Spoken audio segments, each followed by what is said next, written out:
BFM Business, Focus Retail, Noémie Vira. Bonjour à tous, ravi de vous retrouver. Ça y est, c'est les vacances, les enfants sont en congé et déjà bison futé à Vieux-Rouge sur quelques axes routiers le week-end dernier. Pendant l'été 2023, 67% des Français sont partis en vacances ou en week-end. Alors afin de pouvoir profiter du séjour, les familles doivent faire des arbitrages. Quelles concessions sont-elles prêtes à faire? Quels moyens ont-elles trouvé pour mieux maîtriser leurs dépenses? On va en parler avec nos invités. Alexis Gardy, président de Bellambra, Laetitia Lacotte, fondatrice de Patchguard. On va parler des séjours passés en club, mais aussi de vacances pour nos animaux, en l'occurrence nos chiens. Et notre expert pour cette émission, c'est Arnaud Tizy, directeur général adjoint d'Altavia Aura. Focus Retail, la distribution de demain s'invente aujourd'hui.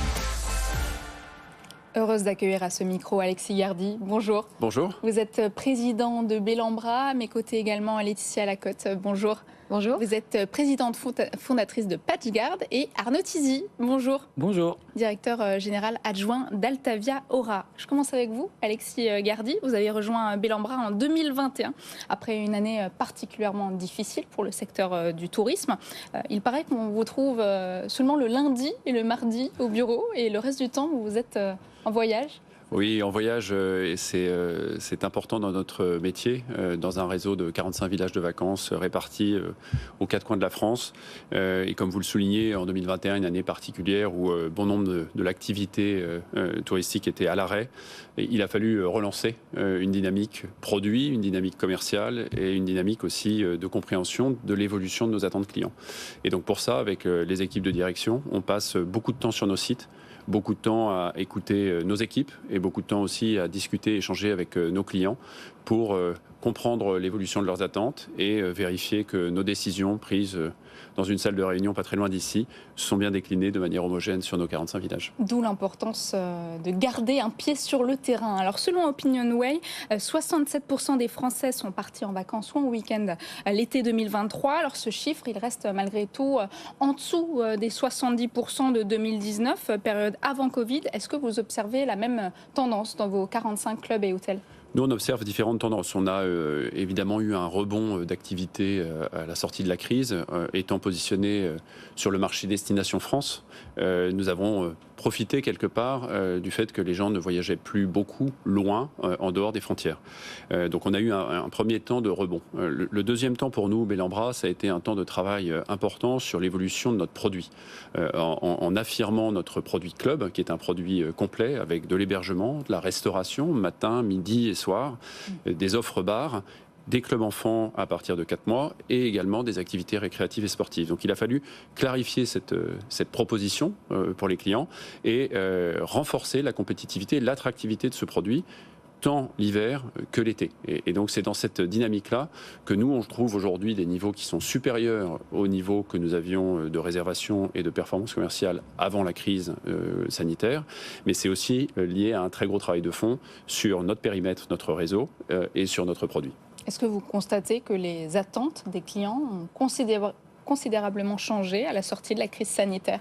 Alors, elles ont changé, c'est certain. Il y a le besoin, il y a des choses qui restent constantes. Le besoin de se retrouver, le besoin de se reposer et le besoin de pouvoir accéder à une diversité d'activités, de services une fois en vacances.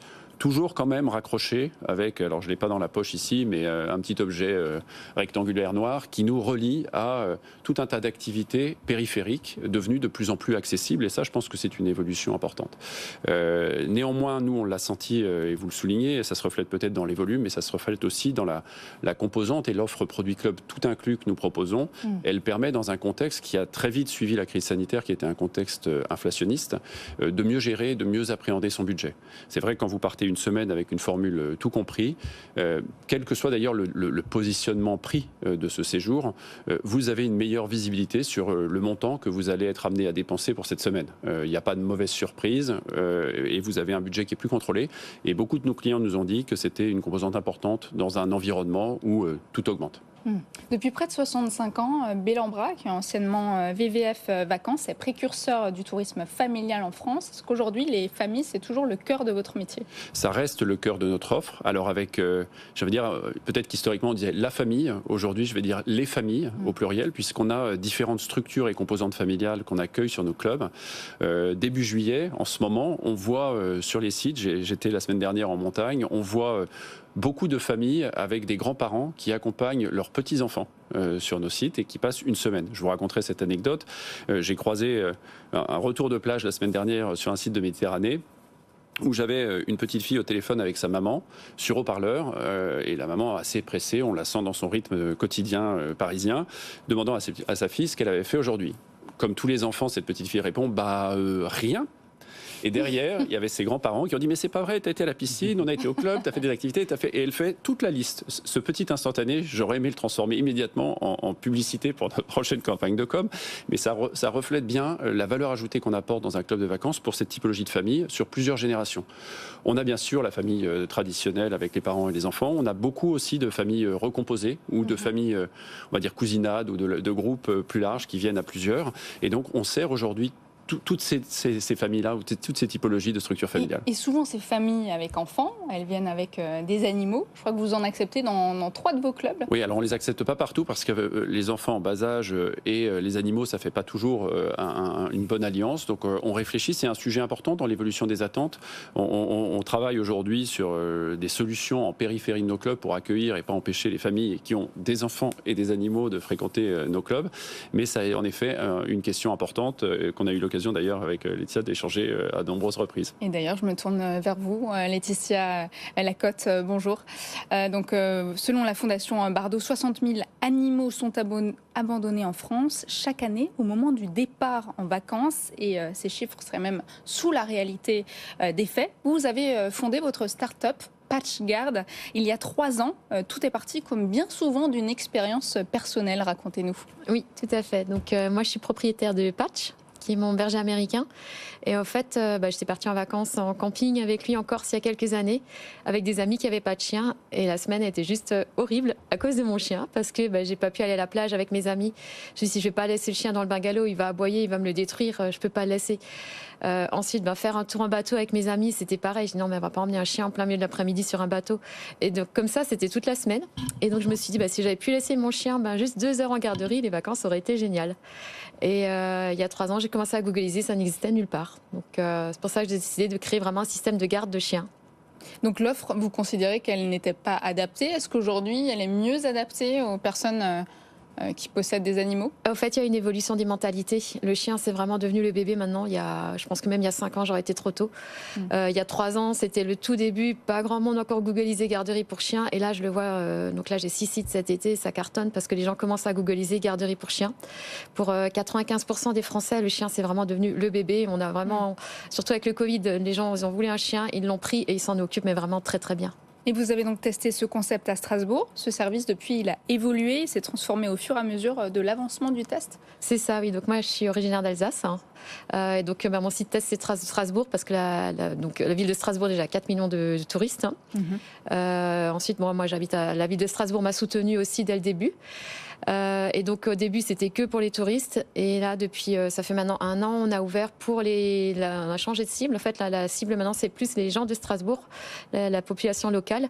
Et du coup, que seuls les touristes, ça ne fonctionnait pas? Ça suffisait pas parce que personne ne googlisait. En plus Strasbourg, il y a 60% de Français, et tout le reste c'est des Allemands, c'est des Hollandais, des Belges qui parlent pas français. Donc moi ma com elle était tout en français, et c'est des gens qui ne googlaient pas du tout garderie pour chiens, même les Français, parce qu'on sait pas que ça existe. Donc du coup c'est pour ça, donc je me suis dit pour pouvoir en vivre, il faut que je trouve le moyen. Et donc là du coup on a fait pour les locaux, et ça marche vraiment très très bien. Donc c'est quoi le principe de garderie? Ça veut dire que de 7h à 19h vous proposez de garder les animaux de compagnie? En fait c'est ça, on est ouvert en journée seulement, on ne fait pas de nuitée, on est ouvert en journée pour les gens qui travaillent. Donc on a des chiens qui viennent toute la journée, on a des chiens qui viennent seulement le matin. Je sais qu'on a une mamie qui va à son cours de yoga le mardi après-midi, elle nous laisse son chien quand elle va au cours de yoga. Les chiens ils sont libres. Avec des chiens aujourd'hui. Les chiens sont libres à côté de nous, et puis c'est vrai que c'est super pour les chiens, ça favorise vraiment la sociabilisation. Pour eux, ils passent vraiment un bon moment avec leurs potes à jouer entre eux. Et vous proposez également des produits dans votre boutique. Vous ciblez un autre assortiment que ce qu'on retrouve habituellement dans les animaleries. Oui, on cherche à développer la boutique également à côté. Déjà, dans les villes, en général, il n'y a pas de boutique animalière où il y en a juste une et qui est très chère. Il y a des animaleries qui sont certes mais en périphérie des villes, mais en centre-ville, en général, il n'y a pas de boutique. Donc, on développe la boutique et on essaye de se différencier par rapport aux animaleries. On a des produits, donc des produits masticatoires. Là, je suis super contente. J'ai même vu des glaces naturelles. Ouais, ça fonctionne bien, ça? Ça fonctionne très très bien. Ils sont victimes de leur succès. Oui, c'est des glaces naturelles parce qu'en fait, il existait des glaces pour chiens, mais goût fraise avec du sucre dedans. D'accord. Et en fait, pour le chien, c'est canard ou bœuf. Oui, voilà, c'est ça. Donc moi, j'ai testé avec Patch. Mon chien, il adore. Hein. C'est le soir quand on regarde la télé, on lui donne la glace, il est tout content. C'est important pour vous de montrer qu'il existe aujourd'hui des solutions pour ne pas abandonner son chien avant l'été. Oui, complètement, oui, parce que comme vous avez dit, il y a plein d'abandons. Et puis, les gens veulent de plus en plus emmener le chien en vacances, veulent partir avec le chien. Comme il dit, il fait partie de la famille, donc c'est vraiment important de pouvoir l'emmener et d'avoir une solution. Donc, on veut visiter avec les enfants, on veut emmener tout le monde, mais et je conçois qu'il y a des endroits où les chiens ne sont pas autorisés. Voilà, piste donc à améliorer. On va passer au focus. Et cette semaine, Arnaud Tizy, on va parler de la montée en gamme du secteur du tourisme. Oui, effectivement, l'image de la famille qui part au vert l'été et au blanc l'hiver reste quand même une image qui reste ancrée dans notre imaginaire des vacances, mais qui est effectivement parfois réservée à une clientèle un peu aisée. Alors, tout à l'heure, on parlait des clubs, effectivement, qui reste une formule très attractive. Une enseigne comme Bellambra a effectivement opéré, en gardant une cible familiale, une montée en gamme avec un produit qui s'enrichit d'expérience, qui monte en gamme, et finalement, notamment avec de la rénovation de votre parc existant et l'ouverture de nouveaux endroits. Et finalement, dans ce secteur des clubs, le virage sur le haut de gamme avait été opéré précédemment par Club Med depuis 2004. En opérant un repositionnement très clair et très affirmé sur le haut de gamme, voire le très haut de gamme, voire le luxe. Même le camping. Et le camping également. Plus glamour, ça porte un nom, ça s'appelle le glamping. Le glamping, effectivement, il est loin l'image d'avoir des tentes dans un endroit assez aride aujourd'hui. Le camping attire des néo-campeurs et donc le glamping, mélange de glamour et camping. Et ces néo-campeurs, ils ont des attentes assez différentes. Finalement, ils veulent les prestations du camping, mais agrémentées du niveau de standing hôtelier. Ça peut passer par, bien entendu, une offre qui s'enrichit de façon classique, mais aussi le plus étonnante aujourd'hui. Il est absolument pas rare de partir dans une cabane dans les arbres, dans une tente lodge ou autre. Ces offres qui paraissaient jusque-là assez anecdotiques et qui sont en train de prendre une part de marché importante. Et on observe cette même tendance sur le marché des auberges de jeunesse. Alors, moins attendu, effectivement, le secteur des auberges de jeunesse qui garde finalement une approche tarifaire assez basse et entrée de marché quelque part, mais qui s'est fortement restructuré ces dernières années avec l'apparition de nouvelles offres autour du des offres de co-living, des offres de co-working, de cohabitation, finalement pour répondre à des attentes de consommateurs qui veulent vivre des expériences. Et là, on est plutôt sur des cibles un peu plus jeunes, masculines, urbaines et plutôt citadines. Et ça, c'est le paradoxe donc, de ce secteur. C'est plus on monte dans l'échelle sociale et plus on a de chances de s'échapper, on va dire. Et oui, cette large montée en gamme, finalement, elle touche 60% des Français, parce qu'il ne faut pas oublier qu'il y a 40% des Français aujourd'hui qui ne partent pas en vacances. Et ce chiffre est stable d'une année sur l'autre, et ce depuis 40 ans. Donc ça veut effectivement créer un certain nombre de paradoxes par rapport aux acteurs du tourisme, sachant qu'aujourd'hui le budget moyen d'une famille française pour partir est d'environ 2 500 €, et cette année on estime une baisse pour juillet-août de 7%, donc avec des choix à faire, et peut-être que la formule club all-inclusive peut effectivement permettre d'avoir une maîtrise de son budget peut-être supérieure à d'autres formules. Effectivement. Des arbitrages à faire, donc Alexis Gardy, pour ces familles. Qu'est-ce que vous pensez de la chronique de notre expert, de cette premiumisation ? En effet, quel que soit le produit, finalement, on assiste à une évolution et une montée en gamme des différents formats de tourisme, c'est certain, je rejoins ce point-là, mais qui répond à une évolution de la demande, et qui répond à une évolution de la demande avec une attente des clients d'avoir de plus en plus de services, avoir des services compris dans le prix, qui sont des services qui restent coûteux pour les opérateurs à servir. Je prendrai un exemple. Aujourd'hui, il est plus concevable dans un établissement haut de gamme, que ce soit un camping haut de gamme ou un club haut de gamme, de ne pas avoir le Wi-Fi compris partout sur le site. Le Wi-Fi compris partout sur le site, ça a un prix, ça a un coût pour les opérateurs, pour le livrer, mais ça fait partie maintenant intégrante de la proposition de valeur et des attentes des clients. On le voit, nous, dans nos clubs, on garde une large couverture de gamme sur certains de nos clubs, on offre le Wi-Fi uniquement à la réception et on a souvent des clients qui nous disent vous pourriez l'offrir partout, puisque même dans les enseignes fast-food, on l'offre gratuitement et partout dans chacun des restaurants en centre-ville. Donc c'est aussi cette évolution, elle répond à une évolution des attentes et de la demande. Et quand même, ce qu'on voit année après année, c'est que, comme vous l'avez justement dit, les vacances et le budget des vacances reste un budget un peu sacralisé, qu'on ne touche pas, ou le moins possible, parce que le départ en vacances pour ceux qui ont la chance de partir reste important. On constate dans les périodes plus difficiles de crise, on voit les ajustements de durée de séjour. Des gens vont peut-être partir 2 fois pendant l'été, mais sur des durées beaucoup plus courtes.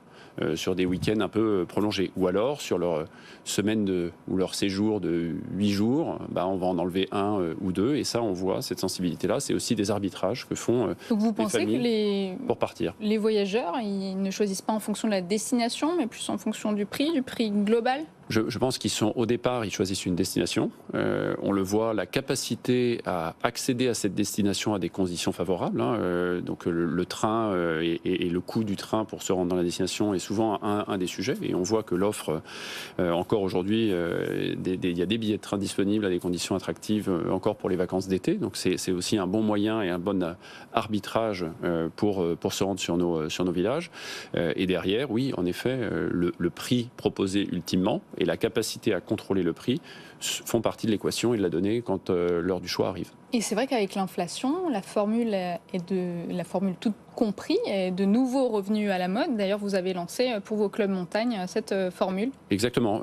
Elle a 2 vertus, cette formule-là. Elle a la vertu que j'expliquais tout à l'heure d'avoir une visibilité et une compréhension du prix en avance. Voilà. Il n'y a pas de mauvaise surprise sur un mauvais resto très cher. Vous avez une bonne maîtrise par rapport aux attendus et à ce qu'on est capable de trouver sur site. Et puis la deuxième vertu, c'est qu'elle permet d'enrichir, dans un contexte inflationniste, d'enrichir l'expérience en rajoutant des services ponctuels ici ou là. Et on l'a développé maintenant depuis 3 ans à la montagne, en enrichissant tous les ans notre offre. On a aujourd'hui 5 clubs de montagne qui sont en formule tout compris. Donc avec de la restauration matin, midi et soir. Et comme je le disais la semaine dernière, on nous demandait où était passé le grand goûter, qui est un moment emblématique de notre séjour d'hiver dans ces clubs tout compris, qu'on n'a pas encore mis sur l'été, mais on y songe. Quels sont les prix chez Bellambra pour une famille de 4 personnes pour 7 jours en 3B, 4B ou 5B? Alors, comme je le disais tout à l'heure, on a une couverture assez large de prix. Donc, si on démarre sur du 3B à la montagne par personne, on va être autour de 250-300 € la semaine. Et on va monter jusqu'à 700 peut-être sur les clubs du littoral en pleine saison par personne sur un séjour d'une semaine en demi-pension. Donc, on a une large gamme de prix. Et bien sûr, en fonction du site et en fonction de la période de l'année, ces prix-là vont être amenés à évoluer de manière régulière. Et vous pensez que ces destinations, on est seuls ensemble, elles ont de l'avenir? Les destinations, pardon, je sais pas. Où on est seuls ensemble? Oui, alors, les destinations, pour moi, qui ont de l'avenir, ce sont des destinations où on a une composante d'espace importante. Comme on le disait tout à l'heure, le groupe Bellambra est un groupe historique. On est présent depuis 65 ans dans des territoires du littoral et de la montagne française. Mais on a une caractéristique assez particulière, c'est que sur nos sites, nous avons de l'espace. On est souvent sur des forêts, des pinettes, des jardins ou des espaces qui ont été préservés à l'image de ce que vous avez derrière vous en Corse sur la plage du golfe de Lozari. Vous avez ouvert 2 nouveaux clubs, 5B à la montagne. Voilà, et on ouvre dans les critères de développement et de choix de nos nouveaux clubs, le maintien de ces localisations, ski au pied ou pied dans l'eau, avec des vues ou de l'espace sont essentiels à l'heure du choix pour un nouveau projet de développement. Vous avez en tout 17 destinations au pied des pistes et c'est vrai que la montagne, elle est aussi en général choisie pour ces mêmes raisons et raisons de prix. Exactement. Laetitia Lacotte, 2000 chiens ont été gardés par PatchGuard depuis sa création. Vous serez présente où cet été avec vos dog-sitters? Cet été, moi je tourne, un peu comme Alexis, pour voir justement, c'est important d'être auprès des équipes. Donc la semaine dernière, j'étais dans le Lot et en Ardèche. Cet après-midi, là ce soir, je vais être à Cheverny dans un camping. Fin de semaine, je suis à La Rochelle et ensuite à Center Park la semaine prochaine et ensuite à Strasbourg. Voilà, donc je tourne. Vous avez tous les deux le statut grand voyageur. Vous sélectionnez vos dog-sitters vous-même et vous développez, vous leur proposez une formation? C'est ça, donc à savoir que garder des chiens, c'est un métier. Comme je disais avant, les gens nous confient leur enfant, c'est vraiment devenu l'enfant, donc c'est vraiment un métier. Donc on tient à former, à recruter et à former notre propre personnel par rapport à PatchGuard. Donc il y a 4 jours de formation chez nous à Strasbourg. Ces dog-sitters, ce sont des auto-entrepreneurs. Le prix d'une garde de chien est de 8 € de l'heure. Comment vous rémunérez? Alors, donc on a les dog-sitters qui nous rejoignent en licence de marque. Et le concept de Strasbourg, je suis en train de développer le concept de crèche canine en franchise au niveau national. Donc du coup, moi, je suis rémunérée sur une redevance de fonctionnement. Donc c'est ce que vous avez testé à Strasbourg. Vous tournez à plus de 100 gardes par mois, ce qui fait une moyenne de 5 chiens par jour. Donc ces crèches pour chiens, vous aimeriez les développer en franchise simplifiée et également y vendre des produits pour chiens? Oui, tout à fait. C'est exactement le modèle que j'ai établi à Strasbourg. Au fait, en 4 mois, on était complet. Donc je suis vraiment prête à le développer au niveau national et je me rends compte qu'il y a vraiment une demande tant du côté des propriétaires de chiens que du côté des dog-sitters, des personnes qui ont envie de faire ce métier. Et donc nous, on leur facilite la vie. Tout ce que j'ai appris en 3 ans, on leur donne sur un plateau en quelques jours de formation. Alexis Gardy, en 2023, vous avez réalisé 207 millions d'euros de chiffre d'affaires. Depuis 3 ans, le groupe Bellambra est engagé dans un grand plan de transformation. 150 millions d'euros ont été investis en 2 ans. Alors sur Trustpilot, site que je regarde beaucoup, d'ailleurs je crois que vous répondez aussi aux avis de certains internautes. Certains avis font état de l'ancienneté, de la vétusté de certaines de vos installations. Ces 150 millions d'euros ont donc essentiellement servi à la rénovation de ces clubs. Alors, plusieurs axes dans cette question. Comme vous l'avez dit tout à l'heure, Bellambra est un acteur historique, avec 60 ans d'historique, puisque le groupe a ouvert à la fin des années 50 son premier club dans le Grand Est. Depuis, c'est plus d'une 60aine de villages de vacances qui ont été développés et on a aujourd'hui une gestion dynamique de notre parc. C'est-à-dire qu'il y a des villages de vacances qui quittent l'exploitation sous la marque Bellambra et d'autres qu'on développe à l'image de nos nouveaux sites de Flaine et de Zalles qu'on a ouverts cet hiver. Le programme de montée en gamme, à la sortie du Covid, il s'est concentré sur nos sites emblématiques qui étaient les plus beaux et les plus gros sites du réseau, dans une logique au départ un peu défensive, compte tenu de la situation post-crise. Ce programme, il se décline maintenant sur les différents sites par tranche. Donc on a commencé par travailler tous les espaces communs, c'est-à-dire les réceptions, les restaurants, les bars, les salles de séminaire, les salles de spectacle, pour que cela bénéficie à tous nos clients sur les sites. Et ensuite, nous avons accompagné ça de programmes de rénovation de chambres par tranche, année après année. Et donc, il y a une vraie évolution de notre produit qui a d'abord été par plus de services et plus de qualité sur toutes les parties communes. Et clairement, en été, on passe que très peu de temps dans sa chambre. En tout cas, c'est le retour de nos clients, mais beaucoup plus dans les espaces communs. Et donc, on avait privilégié ces espaces. On peut toujours progresser. Il y a devant nous une seconde étape maintenant dans le plan de transformation. C'est la poursuite de cette montée en gamme et du rattrapage et voilà, autour de la segmentation pour que l'ensemble de nos hébergements et l'ensemble de nos services soient au niveau attendu. Du basique au plus chic. Merci Alexis Gardy. On va passer aux chiffres. Et cette semaine, ce n'est pas un chiffre que vous nous proposez, Arnaud, mais un ratio. Effectivement, le ratio, c'est 95,5. Aujourd'hui, on a 95% des touristes mondiaux qui se concentrent et qui visitent uniquement 5% des terres immergées dans le monde. Ce qui explique le surtourisme. C'est un des éléments effectivement qui explique ce qu'on appelle maintenant le surtourisme, donc du tourisme d'élitisme. On est passé au tourisme de masse et là effectivement on arrive avec ce type de ratio-là sur du surtourisme. Parce qu'effectivement, le nombre de personnes, le nombre de visiteurs engendre un certain nombre de pollutions, pollution sonore, pollution environnementale, crise chez les riverains, hausse des loyers. Il suffit juste de regarder ce qui s'est passé à Barcelone la semaine dernière avec des manifestants qui manifestaient face à des touristes et contre des touristes. Et donc, effectivement, il y a un certain nombre de villes en Europe et à travers le monde qui mettent en place des mesures dites anti-touristes. Anti pour réguler et pour faire en sorte que ça soit un peu plus et mieux organisé. Même en France, en ce moment, on entend le ras-le-bol des lavandiculteurs, avec tous ces influenceurs qui se prélassent dans les champs de lavande en été. Enfin, c'est vrai que ça concerne beaucoup de villes. Ça concerne les villes, donc dans les villes en France, mais également à l'étranger. À Venise, par exemple, il y a une taxe de 5 € pour tous les visiteurs qui viennent sans passer la nuit à Venise. Et en France, par exemple, dans les calanques de Marseille, il y a mis en place un système de réservation. L'objectif étant, dans un cas comme dans l'autre, de limiter, réguler et faire en sorte qu'il y ait un tourisme un peu plus responsable, si j'osais le mot. Et c'est vrai qu'au-delà des villes et des littoraux, ça pose quand même une question un peu épineuse pour tous les acteurs du tourisme. C'est est-ce qu'on est prêt à limiter le trafic ?